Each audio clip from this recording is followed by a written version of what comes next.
Is your Windows PC filled with apps you never use? Over time, unnecessary software can make your system feel cluttered and take up valuable storage space. In this tutorial, I'll show you how to remove bloatware using Wintoys so you can keep your computer cleaner and easier to manage. Let's get started.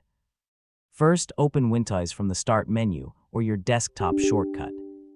After it launches, you'll see the main dashboard where you can access tools for managing applications, system settings, and performance. Next, click on the Apps section in the navigation menu. This page lists the applications installed on your computer, including many Microsoft Store apps and other software that's currently installed. Take a few moments to browse through the list. Look for applications you no longer use or recognize. It's important to avoid removing software that's required by Windows or programs you're unsure about. If you don't recognize an app, consider researching it before uninstalling it. When you've found an app you want to remove, select it and choose the uninstall option. Follow the prompts that appear on your screen to complete the removal process.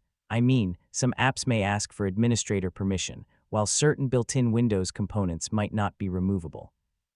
After uninstalling the apps you no longer need, review the list again to make sure everything was removed successfully.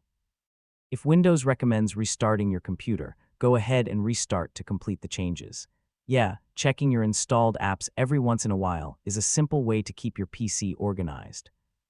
And that's how to remove bloatware with Wintoys. By uninstalling apps you don't use and leaving important system components alone, you can free up storage and maintain a cleaner Windows installation.